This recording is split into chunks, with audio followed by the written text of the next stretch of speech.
success nento uNkulunkulu ayibeke emoyeni wakhe ayenze. Awu amen. Omama abanye abantu waqhama nento ebengayazi ngithi mina yini manje leyo wathi ufuna udayisa imbali ngathi ungavula usuku uzodayisa imbali wathi yho sengibona idumelela lento all over even abelungu abanye babethatha ama pamphlets lapha e-distributor umlungu omunye was so excited wathi oh we florist the first one wathi ngizoyinika umama ke le so sengiyayibona i-target group kamama ukuthi iphethe abamhlophe nabamnyama bengayazi la into mina ewo amen mina ngihlala ngibona imbali nje no uhlelo ngihambele nandaba nandaba imbali ekaqeda ukwenzani malibonge incwadi yesibili abaseKorinte chapter 3:17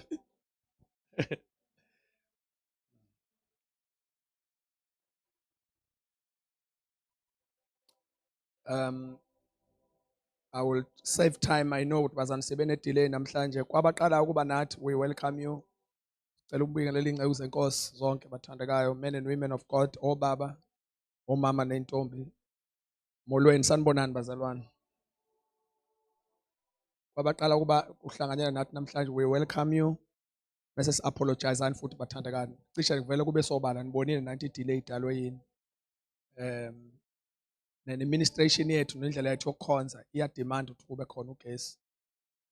Uyalicabanga nje le voice nje uyizwayo nawe ukuthi hayi iyagedlezela isishaya nje ngemvelo bengilongithandaza ngithi Jesu awunayo into ongayenza na ngiyabuza ukuthi ayikho into ongakwazi ukuyenza ngokuphuthuma nazi isikhathi sokushumayela sisondela ugesi ungekho and sifuna sibonge encekweni kaNkulunkulu Bishop uBM Tellez cabanga ukuthi bese enkonzweni manje ngimfonele esepulpit kodwa mayibona icall yami wathumela one of ama sons akhe ukuthi awangilale thingithini ngifuna igenerator manje angikhonzi la ugesi awukho so was organizer igenerator lapha phandle khona bathandekayo so asingathatheli phansi sithi singabongi Bishop more especially ubesevele sebhizi esenkonzweni esitenga.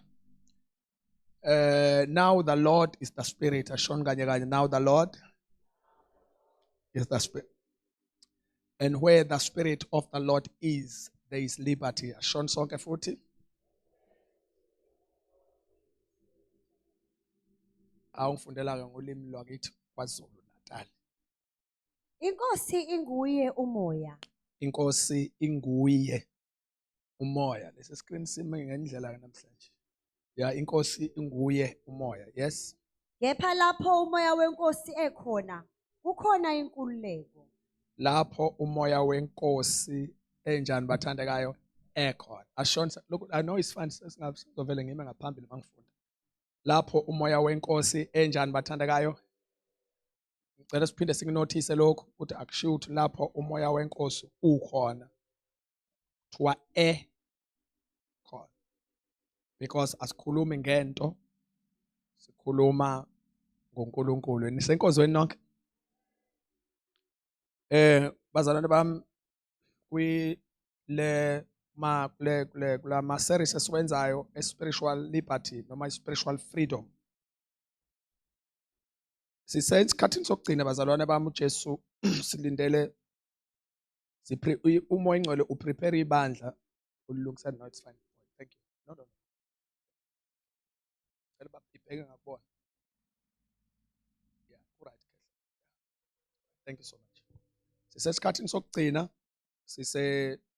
sokweni la ibandla likaKristu khona lilungiselwa ukubuya kukaJesu okungenzeka noma inini kusukela manje.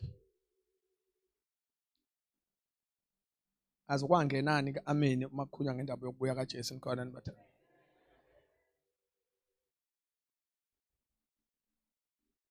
Ngicabanga lento mhlamvu ukuthi ngaze ufila kanjani uJesu mayibona abazana ukuthi uyabuya bevele befreezer.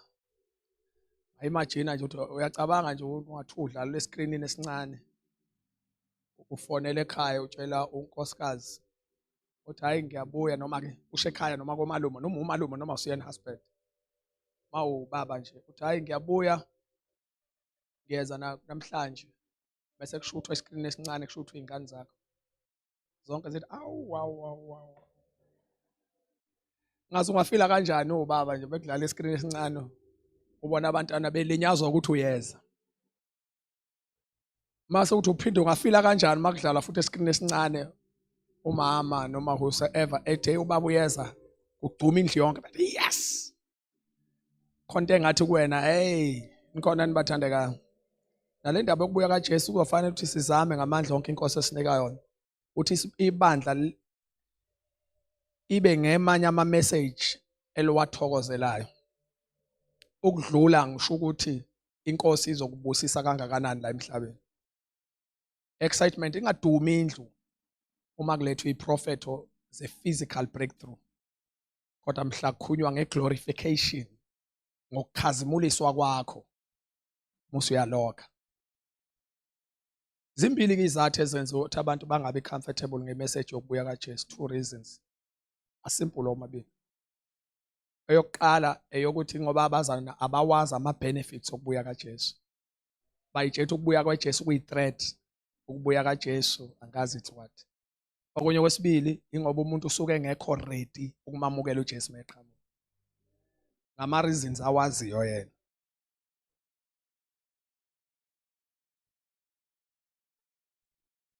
But I don't think kuwise ukuthi ungathi isizathu esikwenza osaziyo esingakwenza ukuthi uJesu mayibuya ube namahloni ukuthi namanje usaqhubeka uphila leyo mpilo futhi uJesu ebebuya yena. Ngoba inkathi kuthiwa uJesu uyabuya kukhona ilight ekhanyayo kuwe ukuthi hayi angakufici ke wena ukanje. Usuke unikwe iopportunity uyilungise lona. Asike isidingo ngeke nganothisa abantu esikhundleni sokulungisa into bavele bayikhondema. Wenza into errong. Kodwa umuntu oyilahla ayayikhondema athi mina Nkosi yami no. Uma kuvela into ofanele uyilungise usuke unikezwa irresponsibility ukuthi usukume for your life. Abantu abawise nithulele noba ngiyashumayela nje. Abantu abawise abantu umoya engcwele mayekhuluma naye athi kulungise lokho masayasukuma. Enye into osafanele silifundise ibandla ukuthatha irresponsibility yempilo yakho. Akekho umuntu oyokwenzela wena izinto uma ungayisukumeli wena impilo yakho. Kungenzeka uphile nento ongayithandi for the rest of your life ngenxa ukuthi awukho responsible.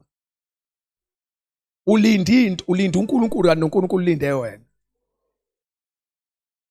Hawu Jesu uyozangisiza ngelinye ilanga, what do you do? Uthanda abantu bonke nithuleleni wena.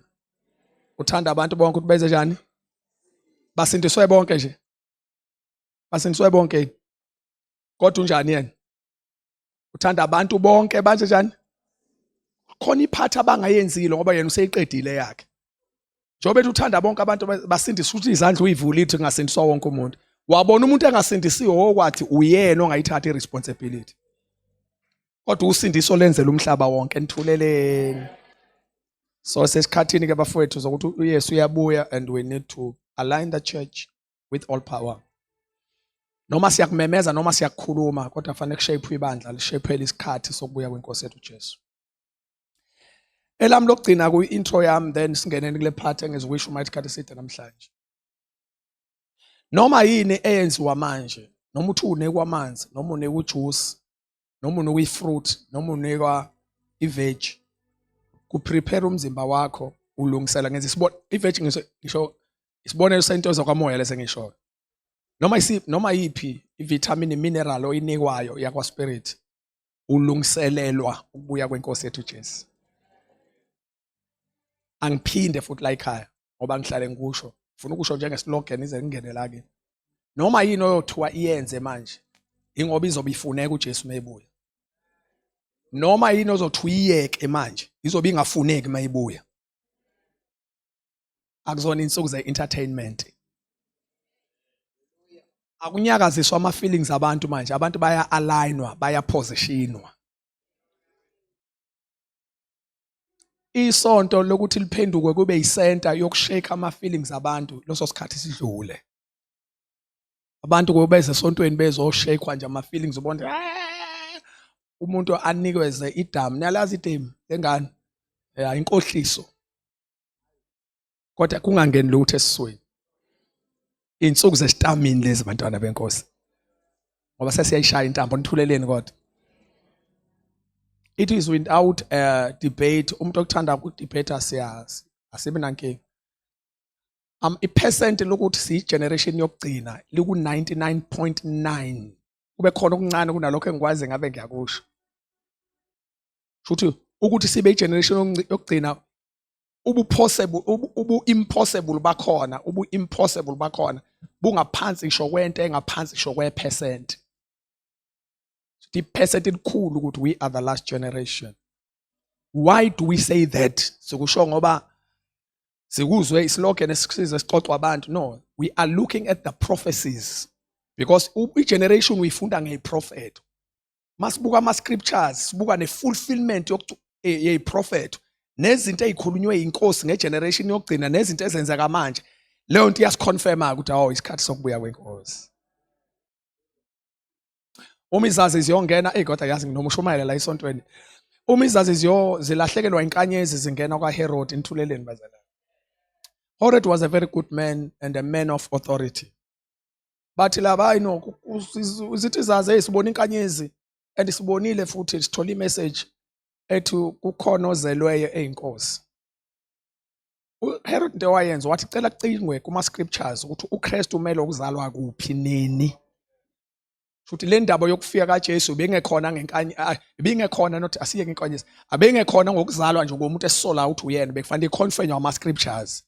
Kwabizwa ingcupha buchopho zembhalo kwacinga ukuthi uMesiya umele ukuzalwa kuphi laphuma iBethlehem anthuleleni bazi. Ufana nokubuya kwakhe, ukufika kwakhe kwaconfirmwa iscripture. Ukubuya kwakhe nakhona siyaphenya. Bazalwane khona abantu abasontisana abacinga ama season kuze bawa interpret. Khona abantu aba check out sikuphi ngewashi lembhalo. Ngoba lokhu ukudla lokhu shonini yini le? Iwashi leli yini le? Icampus le yini le? Yeah, so to navigator manje. So iphethe everything, izwi lenkosi li everything that you want. Yomangala mhla walifunda iBhayibheli ukumoya ukuthi nawe uzoyithola la Mungu wayicinga kahle nje. Ngoba zonke izizukulwane ila. Zonke iprofethi oyila. Onke amakhosi ala. So ke ngokwewashi, oh God help me tonight. Nikhona nibathandekayo. Niyayibamba kodwa into engikhuluma noma ngiweshe isikhathi. Ngokwewashi ke ama possibilities ukuthi si generation yokugcina aphezulu kakhulu.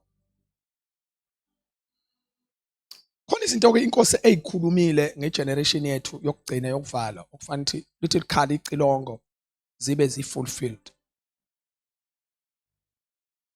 Singakafiki kuma breakthroughs, ama financial breakthrough, physical breakthrough. Phakathi kwazo into emenyezelwe izwi lenkosi lithe inkazimulo yendlu yokugcina iyokuba nkulu kunenkazimulo yendlu yokuqala.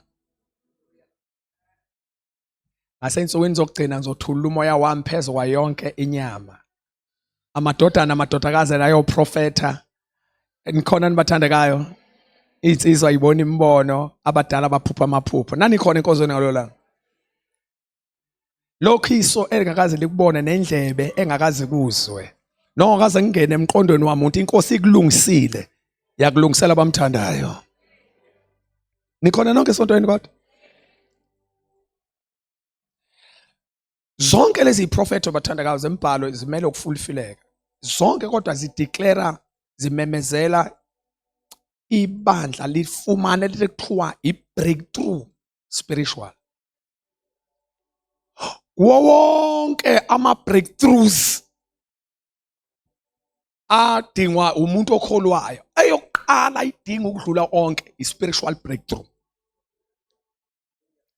Kodwa lo baba bafethu nikhona nibathandekayo. Ibandla uSathane kuwasiyeka sometimes. Uke waliyeka ibandla kwamanya ama-aspect noma kwezingxenyanyana. Wayise elilokha la spiritual. Uma ebambe i-spiritual breakthrough, usuke ebambe nje i-reservoir, ume ngala izinto eziqhamuka khona. Uyabona uma uyovala kwi-reservoir ngisho umuntu engavula empompini uzodla lokho. Makhona aphumayo ilamanzi asuke esele kuyipayipi nje kodwa usokazi uSathane 3 2 1 0.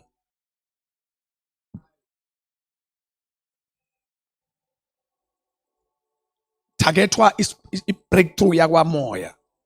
Then as a result ibandla liya ngokuya liphenduka enye yama-institutions yakhona agcwalise umhlaba.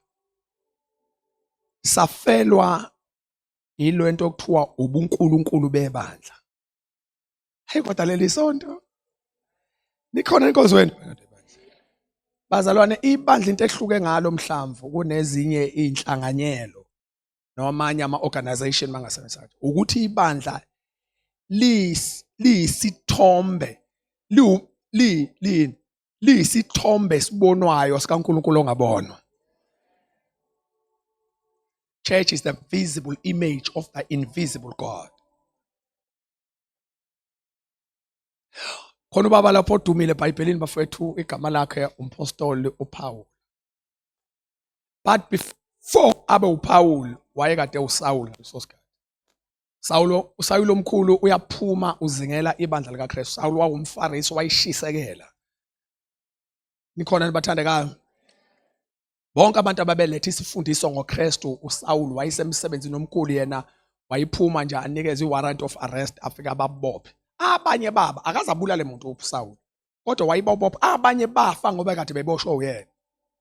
uStefani mhla eshawa ngamatshe uSaul wayekhona.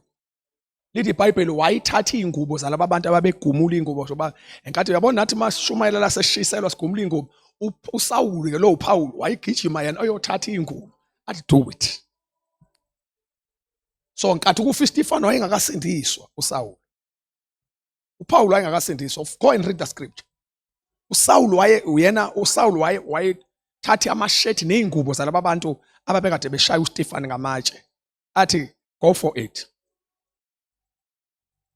One day uthe bheke ebandleni oba wayesebenza yena ukutarget amabandla. Njoba sihlangene nje la eDakhona kuba ukuthi unikiwe incwadi ukuthi hamba uye eDakhona uyobopha la bonke labazana abashumayela eDakhona. Ngelilanga wayesephuma kodwa yazi ngangcono ngikhonze ebandleni right. Ngelilanga wayaphuma waye ebandleni laseDamaseko. La yaqala khona inkinga ke. Hayi kodwa nithuleleni. Ngelilanga ngonishumayeza ngebandla laseDamaseko nithuleleni bazalwane. Uphuma uyobopha ilwandle baseDamaseko uyitholile incwadi emauthorizayo ukuthi hamba xoxe kwasana ehlabelelayo nayo nethandazayo. Lithi iBhayibheli uthese endleleni kodwa nikhona nibathandeka kwamkhanyela ukukhanya okukhulu benkazimulo kodwa nikhona nibazalwane bami. Yes, uma imkhanyela inkazimulo lithi iBhayibheli wawa phansi emva kolokho wezwa izwi. Lalithini izwi? Saul, Saul nithuleleni kodwa la esontweni. Saul, Saul unjani? Awumphindela? Unjani? Wayezengela uJesu, wayezengela bani kanti? Wayengazingela ibandla kanti. Zwana uJesu kodwa mayimbuza, Saul, Saul unjani? Ungizingelelani? Buka ke nami ngizobuza lo mbuzo. Ubani manje wena Nkosi oba ucabanga ukuthi omunye wabafundisi nobani? Ubani manje wena Nkosi? Uthi lalela, nginguJesu lo omzingelayo. Mana akaze ngizingela uJesu mina bengizingela ibandla wathi kanti ibandla luba.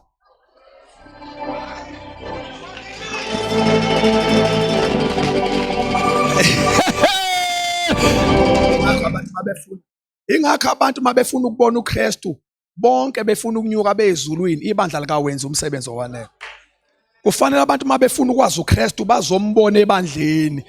Bathi noma uJesu ngakaze ngihlangane naye kodwa impilo kalo hayi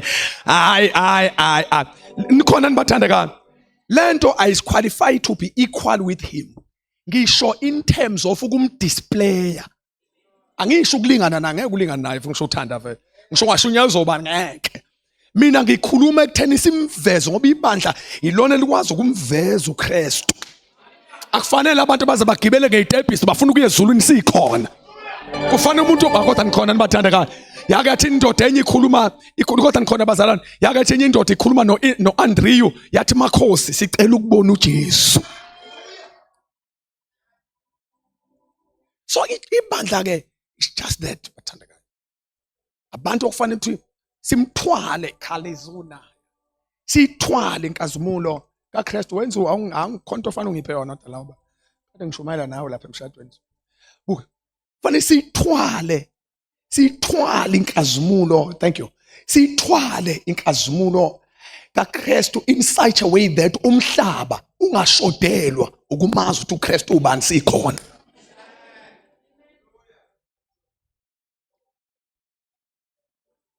Manje ke istrategy sesithi ke ibandla ukuze lingaphunyelwa ubuKristu bukaKristu kufanele silokhe ibandla enkululekeni yakomoya.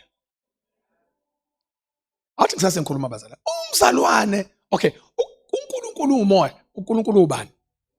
Nezulu lithi angisho ukuthi uyini, uNkulunkulu ubani? Nabakhuleka kuye fanele bakhuleke ngani bathandekayo? Nangani futhi? Listen, uNkulunkulu umoya. Ukuze umuntu aphunyelwe uNkulunkulu kufanele akwazi ukuphila ezweni likamoya. Is spiritual uphungu. Never think uyokuhlangana noNkulunkulu. Ngoba lo nkulunkulu engimshumayelayo umoya. Futhi uhlala kwelikamoya. Bonke abayohlangana naye kufanele nabo bangene kwelikamoya. Maka kwavalwa kwelikamoya. Noma ngavula ukuhlakanipha ongakanani, but you'll never meet God. So baneyihlakanipha nje ihlakaniphile ayikwazi uqaqa izinto eziqashile kodwa singamtholi uThixo. Akakazwe uhlangane nomuntu ohlakaniphile kodwa ongenaNkulunkulu. Mase kuba khona ongathi akahlakaniphanga kodwa agcwala uThixo.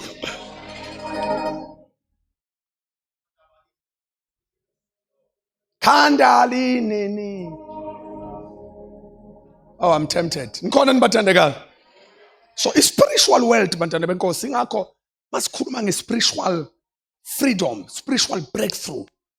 Into ofanele isihluphe sonke. Futhi ngizohlupheka uma isihlupha nkathi ngiqeda ukuyishomayela. Ngoba shuthe angakhuluma lutho la isonto.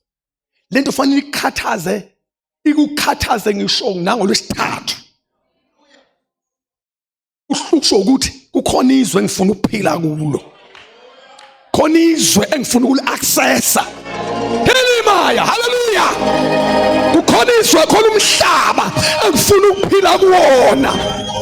Kodwa ngimtshele bazalwane, izwe likamoya li-real ngisho unezwe lenyama. Nizwile lento ngiphinde. Izwe likamoya li-more real ngisho kunezwe lasenyameni. Shuthi lento oyibonayo oyithintayo i-less real ukunezwe likamoya. Spiritual world is so real. It's so real. In fact, i-spiritual world umhlaba la ucomfortable khona kuwo wena. Wena uyastrugglisha mawusenyameni. Kodwa uyaflowa mawumoya.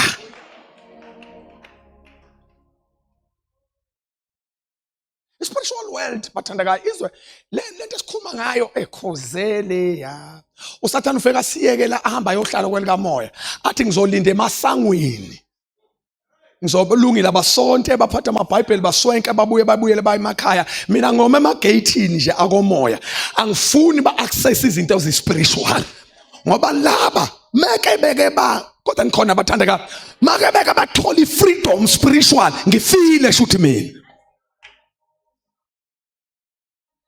Hey, ukube senikhulile bengizoshela istatement right ngasisho. Kahle akufanele izwe la komoya likhanese abathakathi. Kanti sathana senikhulile ke manje nisho kanje ngizwe indle ngathi ayiwumzeli kakhulu. Akulona izwe lokukhanasa abathakathi leliyana. Akulona izwe lokukhanasa emthuleleni bazalwane. Akulona izwe lokukhanasa amademoni ama-spiritual nalonke luhlobo lwamandla. Izwe likamoya kahle abathandeka ufanele usathane emethu ungena kwelikamoya asifice ithina esidominateile. Kodwa nthuleleni. Afuthi awazi ukosha inkunzi kuba kwayo misi yaphula nje. Sidlala cishe ngasho igama elikhulu kunale ngizolisho manje. Sidlala lezi lemkhufa yabathakathi i-reason ingoba siyikhohliwe ukuthi izwe lethu leli. Yithi esidominate kwelikamoya. Yithi nathi esinamandla kodwa thuleleni kufanele ukuthi masengena entweni kamoya kuhlahle umphakathi kuhlahle i-false prophet kusale thina. Somebody say hallelujah. Somebody say spiritual freedom. We want to dominate izwe likamoya. Nithulelani. We want to dominate izwe likamoya. We want to dominate. Somebody say dominate. Hey! Hey!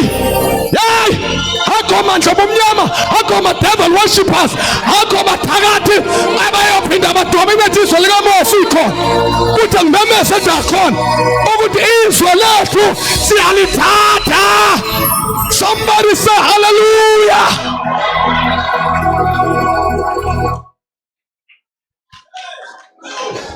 Hlani phansi ngishumayela.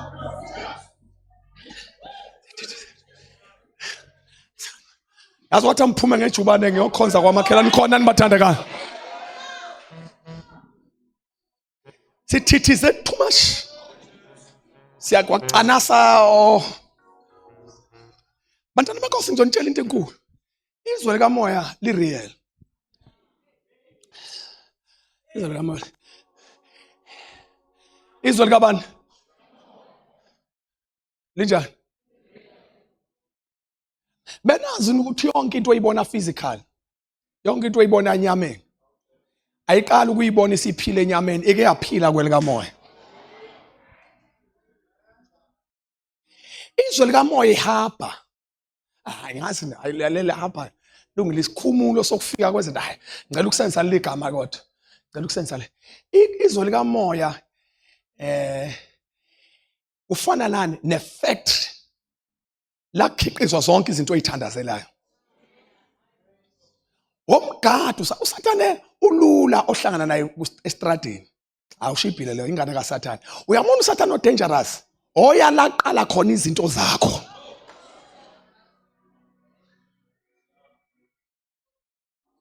uJobe usemhlabeni kodwa yazi ngisho manje abantu asalana. Ni right kodwa nizokwazi ukuyibamba le.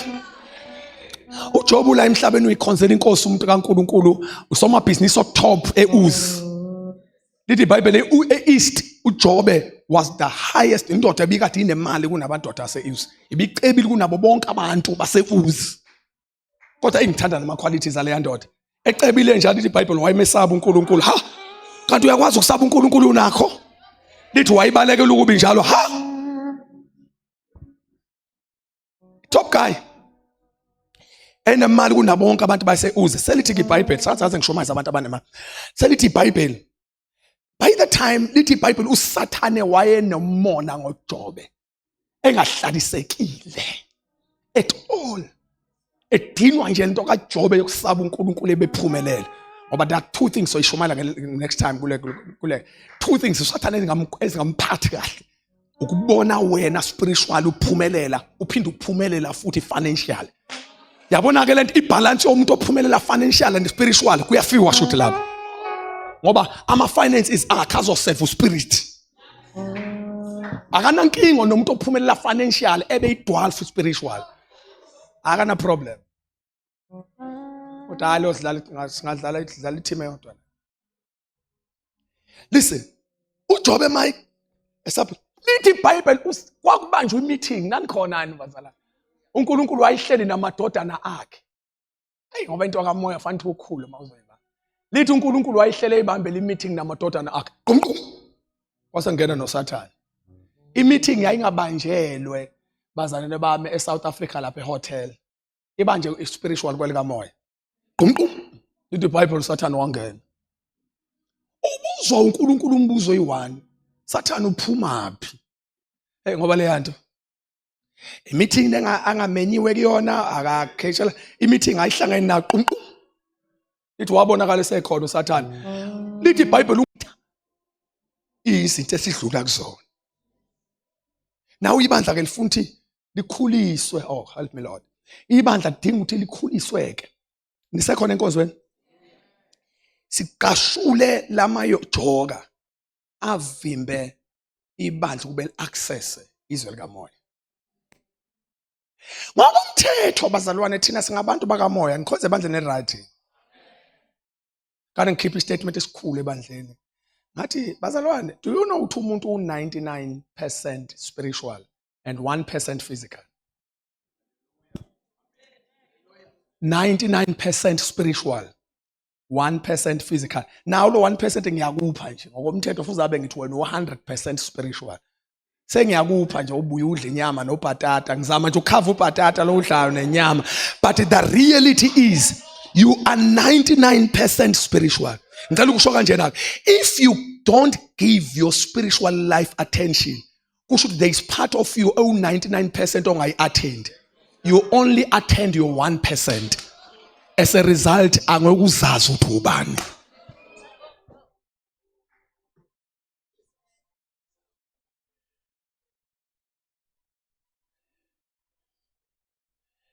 Le yini bengafuna ukwenza example ngami. Waza kathi vele umphambi kwabantu ngeke uthi ubaba wasungisa phambi kwabantu awukade umphambi kwabantu. Awufasi court ke. Khona example engifuna ukuyenza ngoNosipho. Thank you so much. I-quote yonke le bathandekayo niyayibona quote kaNozipho, then inale nkinopha ngithaka ifasi. Uma uNozipho kuyo yonke lento into angayiniki attention la kube inkinopha, uthothi noma egeza ithuleleni, noma ewasha le coat washa inkinopho, noma enza njani ayina inkinopho onithule yazi ngangcono khona la ngisonta khona. Noma ayini inkinopho kuphela. Futhi awuthi ngiyiyeke inkinopho, awuthi ngiyiyeke inkinopho ba mhlawumbe inomsebenzi ozowenza. Awengithathe nje lo. This design, let design nje. Lento yenza ukuthi ukuhlobise, it makes this coat beautiful. We like it. Uthothi i-attention ila nje nasenkinopweni, ila nasenkinopweni. This is what you do. Uthothi the whole system. Into eyenza ukuthi uNozipho abe warm, into eyenza ukuthi uNozipho akhaveka agqoka abukeke kahle ile coat yonke. Kodwa i-attention isenkinopeni kuphela. Yilento oyenzayo uma ungawunaka umoya wakho u-attend inyama yakho, u-attenda just only ipart okungenzeka usurvive ingekho.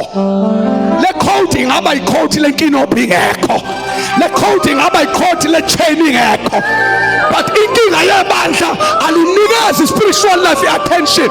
Ungabona akuthandazwa, akufundazwi, akuzini ukudla, kuyadliwa nje kuphela, kubukwa amamuvu, kube ngithulalani kunika inyama. As a result, you miss who you are.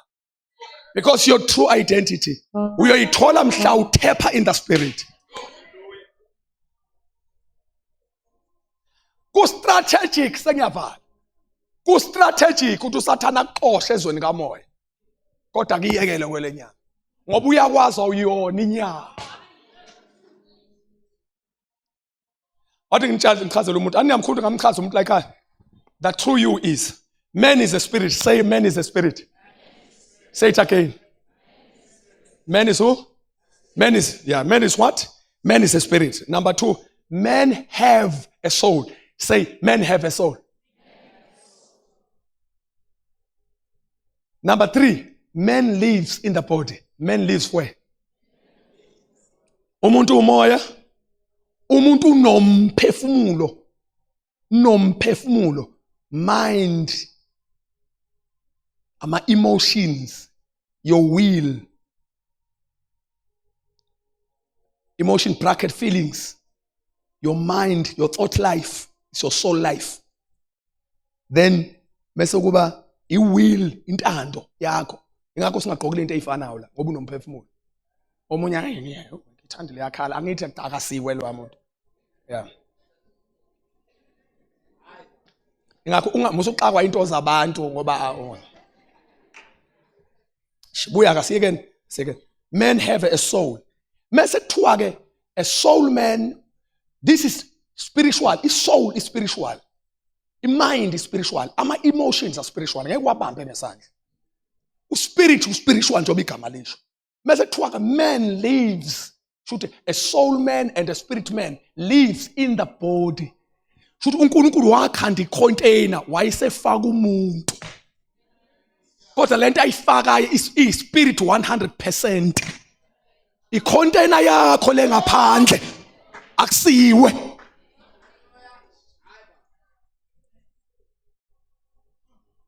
Yabo nje bakhuluma nje akukhuluma yona icontainer. Icontainer imuva ngoba kukhuluma mina. Mhla kwaphuma mina kwicontainer, icontainer iyasalutha iwa phansi. Iwiswa yini phansi ngoba kuphuma umuntu. Man is a spirit, man have a soul. Uma ungayinaki izinto ezikamoya, ungayinaki izinto zomphefumulo, akakazi uyi-attend until today. Ugeza inyama nje uyenze yonke into, angifuni lokho ngisho into kanjani. Ugeza inyama uyifaka ama perfume, angisho ukuthi ungakwenzi, wena nje uyinyama from A to Z. As a result uyalahlekelwa ukuthi ungubani. Uma ungawenza ama exercise akwa spirit uzozufe, ungahlangananga nawe, ungahlangananga noNkulunkulu futhi. Ngoba uNkulunkulu umoya. Noma nguphi uNkulunkulu onikwa yena kuthiwa yilo okwazi ukuthi baleke uzubhashe, because uNkulunkulu umoya.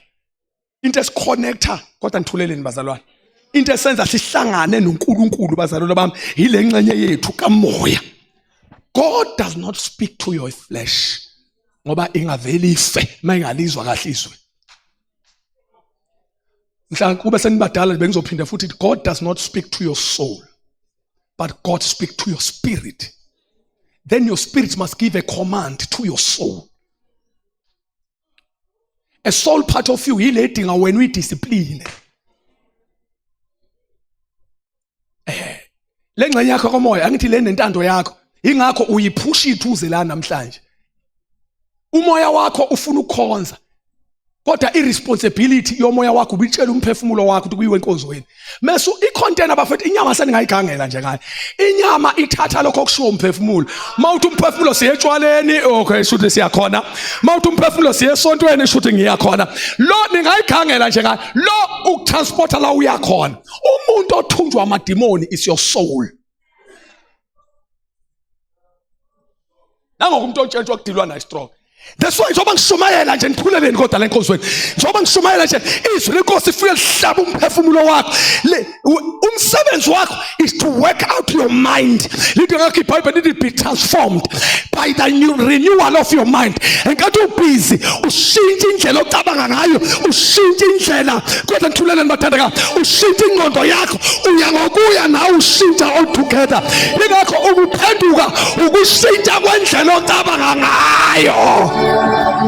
Awuphendukile mawusacabanga nje seqaleni ngisho ngaye esontweni.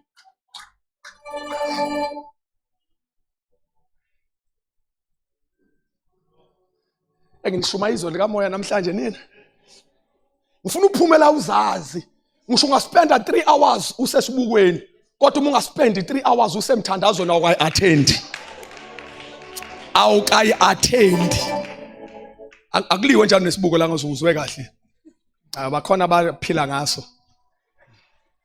Mina ngiyibone ngidlula nje kuthiwa uyimini lo yasho. Isikhathi asikho kuyashesha. Tubalo yamanje. Isikhathi asikho kuyaphuthuma.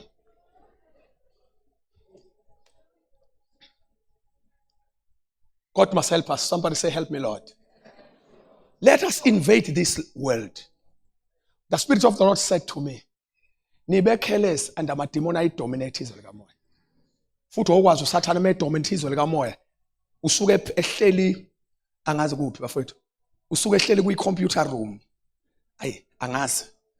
Khona into ethi ucontrol lapha kwa security angazi ngangizwa nje kuphuma omunye umuntu.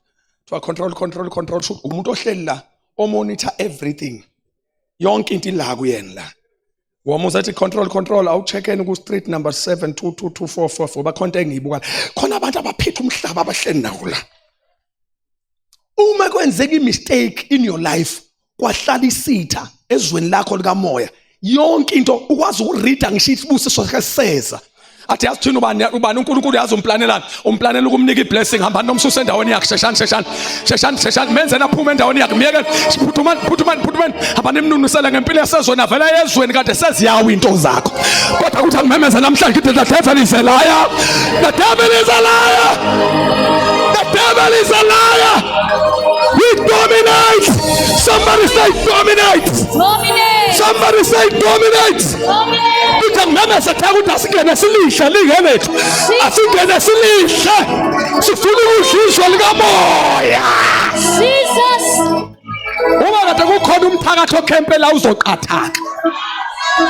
Uma kune prince of darkness emephekwethegu izoqathaka. Nithuleleni. Jesus. Uma kunababusi basolwandle bazoqathaka. Somebody say we dominate. We dominate.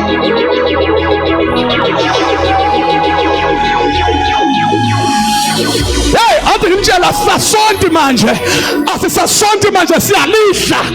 Asisasonti manje siya-invade.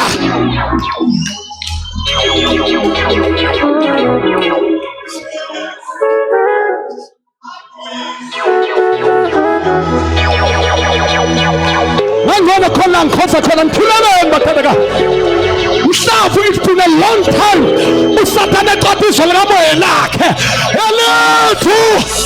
Shona thana elethu. Shona thana elethu. Somebody say spiritual freedom.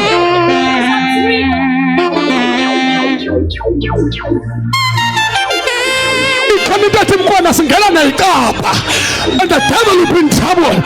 Sigahle lonke amagedi siyangena. Somebody say yes. Somebody say yes. Yonke into abasha usathana emkhathini uyayidedela. Yonke into abasha amadimoni ngomkhathi uyayidedela. Uyayidedela. Abanika sibaso sabefiki. Nabo abanika sibaso nabo abanika sibaso. Nabo abanika sibaso. Sabafikile. Nabo abanika sibaso.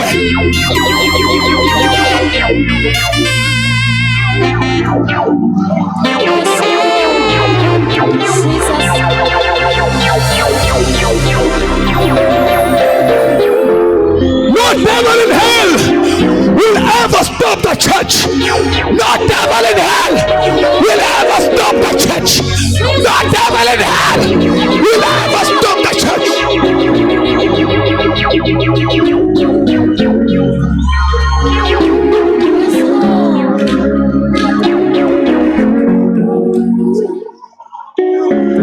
Jesus.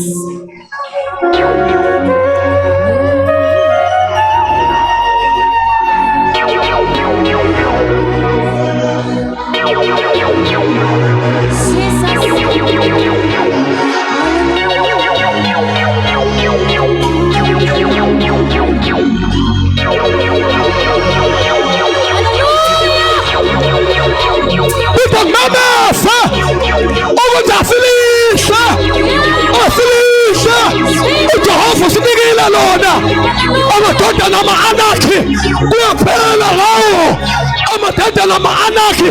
No giant will ever stand before the church. We dominate. Hallelujah. We dominate the realm of the spirits. We dominate the realm of the spirit. This is our word. This is our word.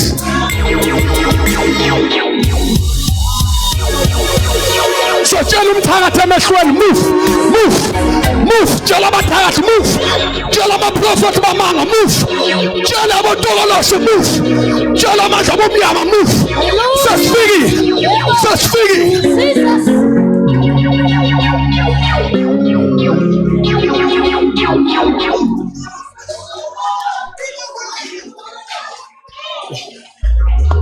Kunemangaliso zebandla eyilokhekile. Ibandla ligcina ku realm, ligcina ku first heaven. Asibona abantu bezulu leinkanyezi nelamafu. Jesus. Singabantu bezulu esithathu thina. Kunezinto zethe ingenzeki kanti ilokho kwelikamoya.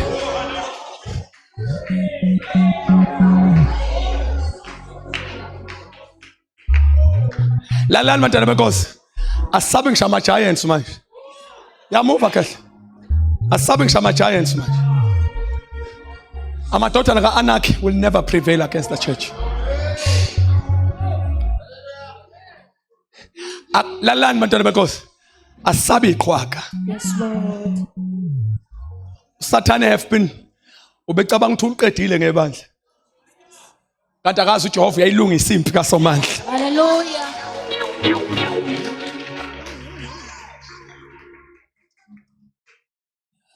Athi ngisho lento bazalwane mawusubona sesiperforma physical. Impi sosikade siyiqedile ukuyinqoba spiritual. Ipulpit akuyona indawo yokuzoqala ukusebenza.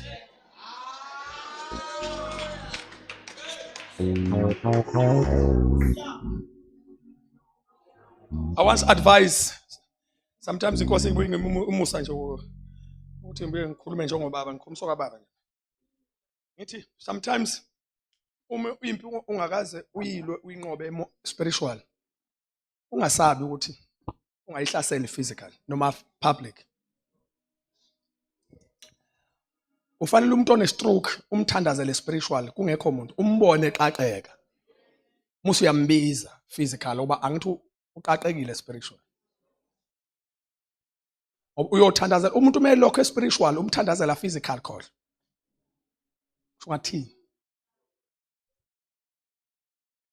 Nathi amadodana kaSkeva uPaul uyathandaza ukucasta amademoni namademoni ayaphuma. Soqhamuka uSkeva omunye wayekade ehlaniphile wayinada namadodana akhe. Lithi iBhayibheli amadodana kaSkeva abona uPaulos ethi you stand up. Nalo ya stand up. Ata lento kanti ilula nje. Ngalelanga ayifica uPaul enza i-deliverance ministry. Kodwa ukwani hlale seyibambeza nathi shiphe kanje lento. Bamlinda uPaul wahamba base beqoqa icrusade yabesibili benza inkonzo yabesibili. Bathi buye sano sanizobona izinto zenzeka. Babuye abantu banga disappoint ababuye. Bathi ngifuna nabo bonke laba namademoni nawo bafika nabo. What did I say to you? Egama lika Jesu lishunyayelwa uPaul.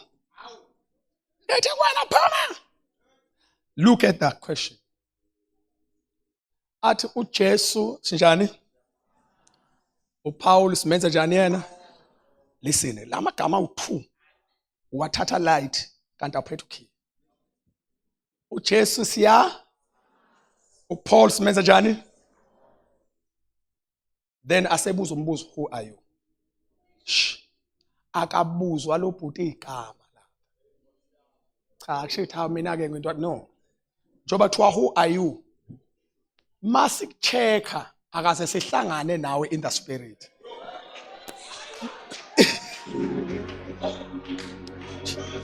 Njoba ethi uJesu ngiyamazi, ayi uJesu udile nathi before sihlangane. uPaul siyamqonda, lo ndada siyibonile ikuyafika la sikhempa khona yadila nathi. Iquestion wena akaze ngubone. Angisangihlangana nawe la. Ubani wena? Must check us spiritual world aw appearish. Sikuze usuvele epulpit. Who are you?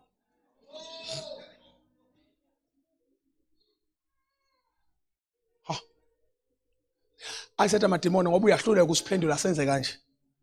Lento obuthi uyenza kuthina sicabanga ukuthi siyenze kuwe.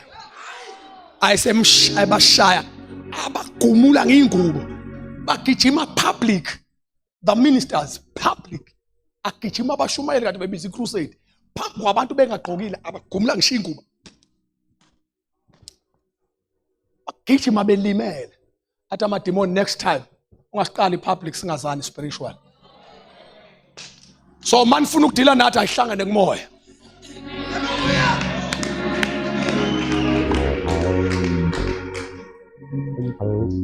Ukuthi nina ngicathi ngiyashumayela nibone.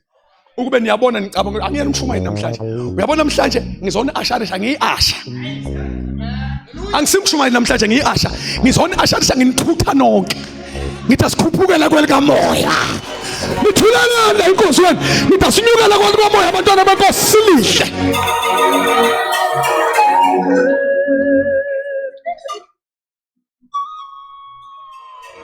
Omunye untombazana nisamshumayeza uJesu ngomusa wayisamfaka emthandazweni wayidlaka lento yokuthandaza strong. Ifamily yakhe yayisimcindezela. Nkosi yami bangibuka bangibona kodwa kulungile phela ngiyasho manje. Ifamily yakhe yamcindezela. Mamdlela yathi wena ufanele ukuthi uyoba isangoma ngoba isindiswa ngesikhathi isiprofeto somndeni sithe kufanele athwale abe isangoma. Wasejwitshwa phezulu uJesu. Intombazane yamnqaka. Imnqaka ngesikhathi esibi isiprofeto sesiphumile. Wona uhlelo abadala nawe unento ezistrange vele zenzakalayo. So interpretation abadala mayifika kithi sathi akusibo. Wathini? Athi amadimoni. Manje kwenziwa kanjani? Sathi hayi sanikwa one just command eyodwa. Enziwa kanjani? Ayakhishwa. So nisho ukuthini? Sathi siyabakhipha manje. Na wabona futhi hayi uchance awukho. Sathi no time. Get out. Sanifike kuJesu manje. Aphuma amadimoni intombazane yasoba. Kodwa ekhaya kwasala kulenga. So yasindisa kabuhlungu istrugglisha. Kwasho ukuthi masihlangana nayo sigibeza kwelika moya. Sayinika into yasezulu sathi mntanami mungu wabasezweni bazokudominate laba bantu. Asikhuphule la bangahlali khona. Sayihlalisa la bangahlali khona. Yaphila ezweni kamoya intombazane. Ngelinye ilanga ngizama ukunyusa njalo. Ngelinye ilanga unaware ingekho aware lo ntombazanyana mefika ekhaya kanti bahlelile all the team yasekhaya kuthiwa ngeke sidlale lo. Ngoba mabebuyela njalo esangomeni sithi uphi lo yangathi kuye uhlelwe into. Kwaze kuthiwa ayikhuleka sokuphathela yena manje. Ngeke sidlale.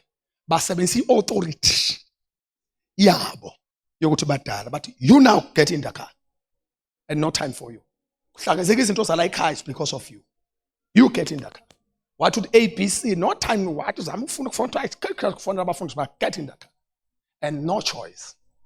Inamandla amancane banamandla amaningi ngene emotweni yahamba. Mabengena bathi simphethe lo namhlanje. Iphuma kwelika moya. Ntombazane encane phela ngazi ke manje oba bantu balo. Ntombazane encane na komzimba enkaka. Ntombazane encane komzimba. Bangena ke ungena ubaba wakhona washo into zakhona kwathiwa mlandeni base beyamlanda. Kuthiwa ukuthi kunenkanyana unganaka wathi hayi khuleka. Bathe ngena izinto ezihleli kulo.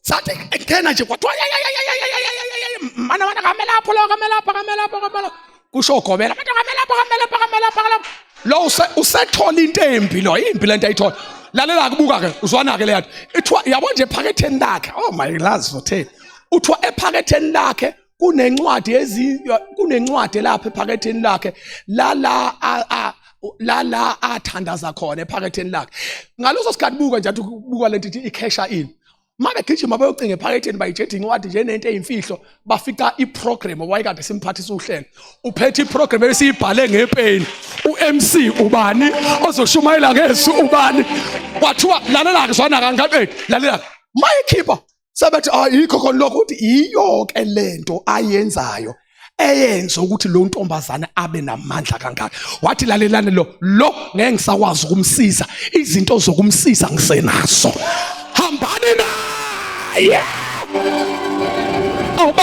abadlala ngopetrol abantu bebadala kanti intombazane sesinyusele kwelika moya uyabasho bakushumayela nawe namhlanje siyakhuphula inyukela kwelika moya amadimoni azoyishola wona nyukela kwelika moya.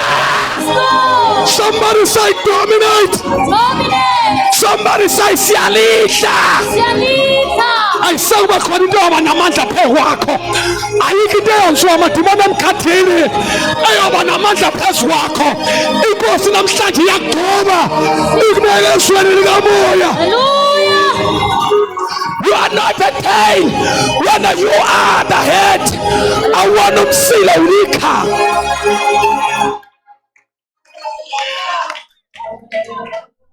Ngitabukele inqaba sakini man ngoba uzothi ungakasho ngegama lika Jesu usafika nje kuhlahla ofish kuhlahla amathakathi kuhlahla otokoloshi kuhlahla imoya kuphupha imithi ungena nje kuyobaleka ama devil worshippers uzothi uhamba kuwo street ashintshe abaleka ekunothi ku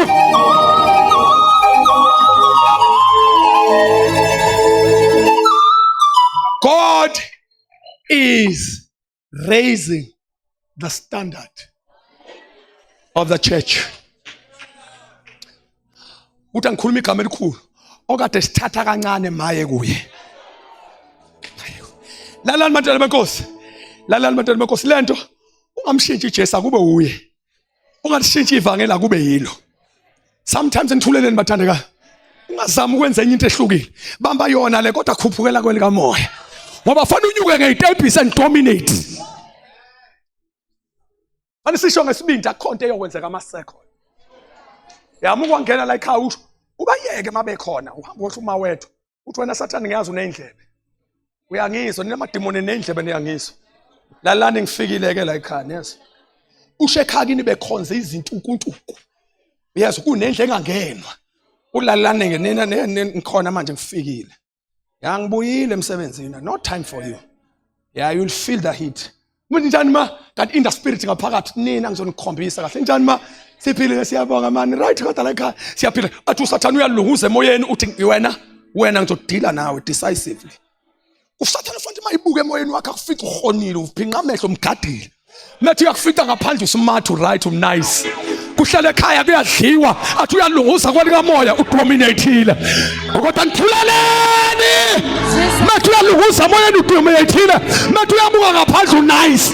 Asacaba ukuthi uyafana nabantu bonke. Kodwa ngizwe umoya ongcwele uyangitshela namhlanje ukuthi uNkulunkulu uvusa iarmy, uvusa amasosha azolihle izwi lika moya. Sanibonani.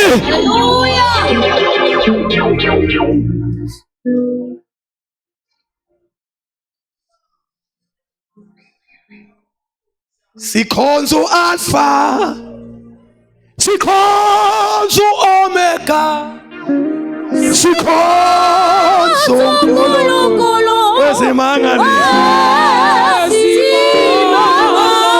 Sikhonza u-Alpha, sikhonza u-Omega, thina sikhonza uNkulunkulu wey'manga. Yebo wezimangalisi, yebo sikhonza u-Alpha. Abantu abazalwana sikhonza u-Omega, sikhonza uNkulunkulu wey'manga. Abantu abazalwana thina sikhonza u-Alpha. Sikhonza u-Omega, yebo sikhonza abantu abazalwane. Yebo sikhonza u-Alpha, sikhonza yebo sikhonza u-Omega isiqalo nesiphetho.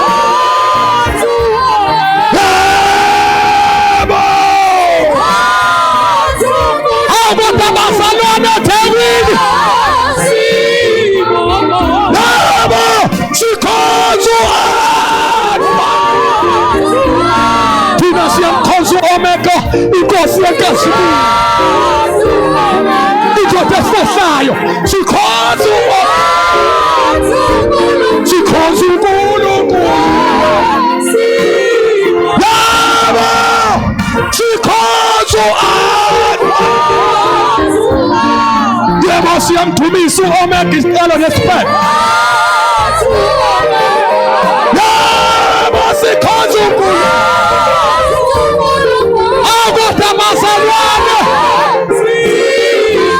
Yebo sikhonza u-Alpha, sikhonza inkosi yokuthula, inkosi yenkazimulo.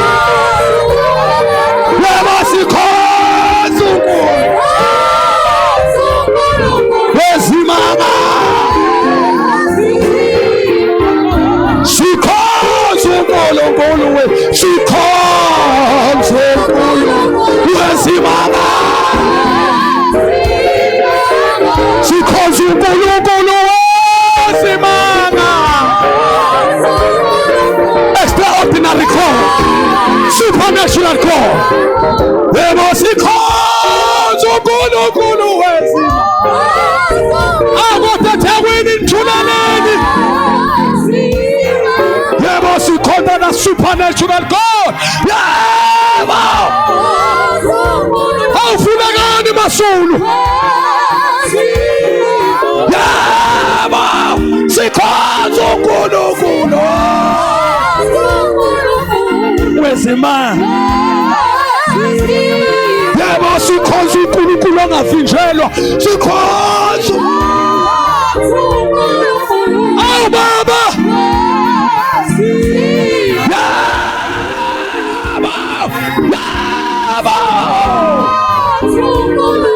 Awu siyabonga Jesu. Yebo sikhonza uThixo omangalisayo, uNkulunkulu okwezimangaliso, uNkulunkulu ovula iminyango evaliwe, uNkulunkulu onqobayo, uNkulunkulu.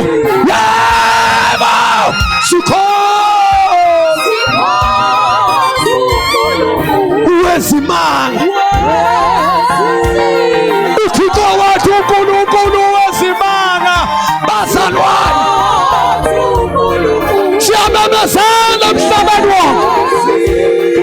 Makwazake umhlaba wonke. Ikhothophothele nesika iphokosathala baba. Makwazake umhlaba wonke. Alathetele besi. Yes Lord. Yebo sikhonza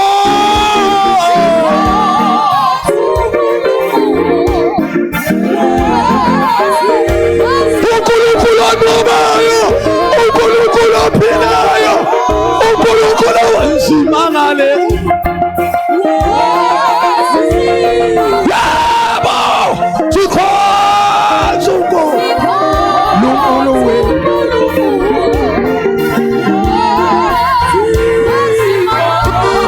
Yazi njengoba sihlabelela ngizwa ngathi uNkulunkulu ngibonisa kwalikamoya ngathi kwenziwa iGuard of Honor.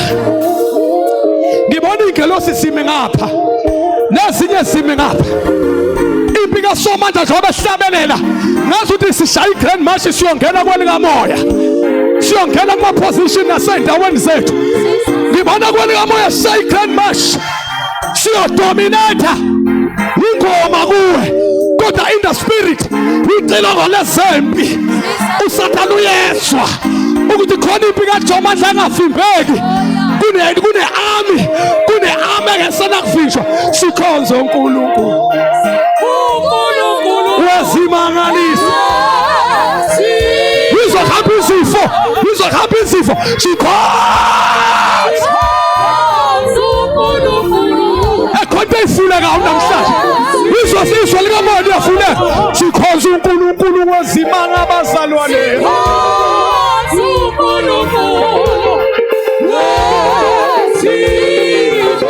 Thina sikhonza uNkulunkulu ilaphodola masini. Kona iminyaka evulekayo. Sikhonza uNkulunkulu.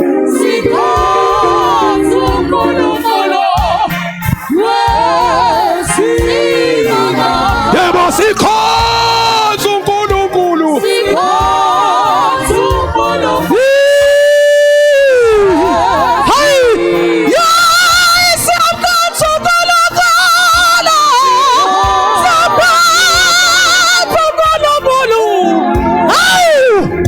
Sikhonza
manje uyena naphakade akaguquki alamakatharia kathai ababejika baye uNkulunkulu wasimanga uNkulunkulu wasimanga uNkulunkulu wasimanga sizomkhonza uNkulunkulu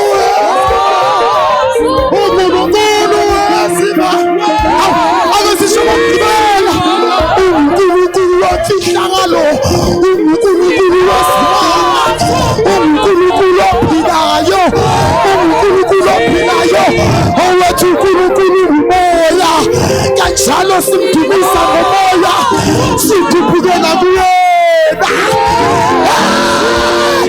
sikhuphukele ezweni kamoya sikhuphukele ezweni lakhe sisondela kuye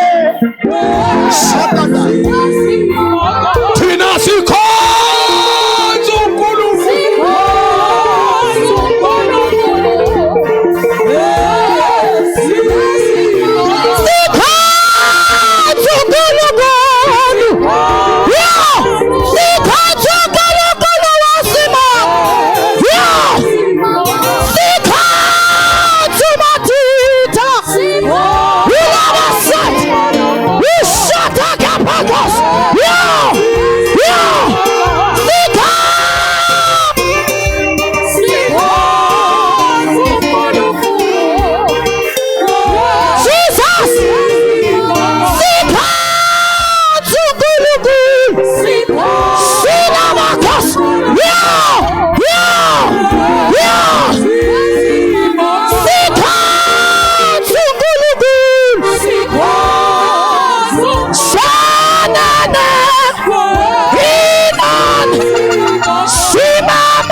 Transporta kufulumlomo sonke sithandaze libroko shandi alahanso aprande elahando olihizi iprunduli ilahadakando shiti tapatalebe alahando ulu uzuma atadamande atadaman.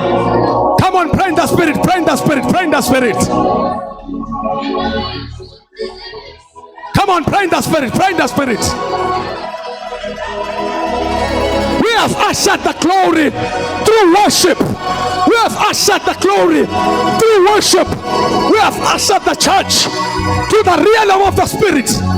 Come on.